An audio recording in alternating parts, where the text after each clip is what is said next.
നിങ്ങൾ തന്നെ പറ, ഒരു പ്രൈവറ്റ് ഹോസ്പിറ്റലിൽ വന്ന ബില്ലാണ് കേട്ടോ ഇത്. 1,50,000 രൂപയുടെ ബില്ല്.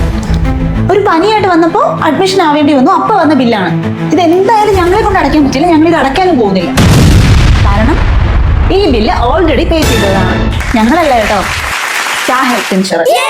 അപ്പൊ ഞങ്ങൾ ഈ ഇൻഷുറൻസ് എടുത്തത് കൊണ്ട് കഴിഞ്ഞ ദിവസം ഹസ്ബൻഡും മോളും ഒക്കെ നമ്മുടെ SP മെഡിഫോർഡ് ഹോസ്പിറ്റലിൽ അഡ്മിറ്റ് ആയിരുന്നു കേട്ടോ. പനിയും ചുമയും ജലദോഷവും ഒക്കെ ആയിട്ട് അഡ്മിറ്റ് ആയിരുന്നു. ആ സമയത്ത് വന്ന ബില്ലാണ് നിങ്ങൾക്ക് കാണിച്ചത്, 1,50,000 രൂപയുടെ ബില്ല്.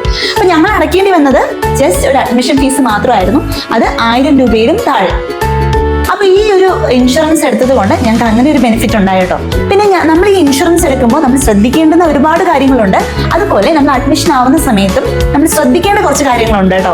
സാധാരണ ഒരു ഇൻഷുറൻസ് ഒക്കെ എടുക്കുമ്പോൾ കൺസ്യൂമേഴ്സ് ഒന്നും കവർ ആകത്തില്ല. ഒരു 5,000 രൂപയുടെയൊക്കെ ബില്ല് അങ്ങനെ തന്നെ വരും. പക്ഷെ നമ്മളെടുത്ത ഇൻഷുറൻസിൽ അതൊക്കെ കവർ ആവുന്ന ടൈപ്പ് ഇൻഷുറൻസ് ആയിരുന്നു കേട്ടോ. അപ്പൊ നമ്മുടെ ഇൻഷുറൻസിനെ കുറിച്ച് കൂടുതൽ വിവരങ്ങൾ നിങ്ങൾക്ക് അറിയണമെങ്കിൽ നിങ്ങൾ ഒന്ന് കമന്റ് ചെയ്തോളൂ. അപ്പൊ അതിന്റെ ഒരു ഡീറ്റെയിൽഡ് വീഡിയോ നമ്മൾ ഇടുന്നതായിരിക്കും. പിന്നെ ഈ ബില്ലിനെ കുറിച്ച് പറഞ്ഞപ്പോൾ ഹോസ്പിറ്റലിനെ കുറിച്ച് പറയാൻ മറന്നുപോയി കേട്ടോ. SP മെഡിഫോർഡ് ഹോസ്പിറ്റൽ എന്ന് പറഞ്ഞാൽ വളരെ നല്ലൊരു ഹോസ്പിറ്റലാണ്. അവരുടെ ഹോസ്പിറ്റാലിറ്റി ഒരു രക്ഷയില്ല കേട്ടോ.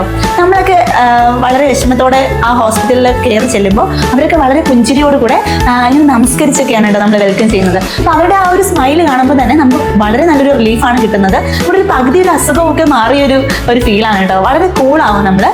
അപ്പൊ ഹോസ്പിറ്റാലിറ്റി ഒരു രക്ഷയില്ല കേട്ടോ. അപ്പൊ ഈ ഹോസ്പിറ്റലിൽ പോവാന്നുള്ളതാണ് എൻ്റെ ഒരു പേഴ്സണൽ ചോയ്സ് എന്നുള്ളത്. അപ്പൊ ഇതിനെക്കുറിച്ച് കൂടുതൽ വീഡിയോ വേണമെങ്കിൽ, അല്ലെങ്കിൽ നമ്മുടെ ഇൻഷുറൻസിനെ കുറിച്ച് കൂടുതൽ ഡീറ്റെയിൽസ് നിങ്ങൾക്ക് വേണമെങ്കിൽ നിങ്ങൾ ജസ്റ്റ് ഒന്ന് കമന്റ് ചെയ്തോളൂ. ഈ വീഡിയോ ഇഷ്ടമായാൽ ലൈക്ക് ചെയ്യുക, ഷെയർ ചെയ്യുക, സബ്സ്ക്രൈബ് ചെയ്യുക, കമന്റ് ചെയ്യുക. അപ്പൊ ഇന്നത്തേക്ക് ഇത്രയേ ഉള്ളൂ. ബൈ.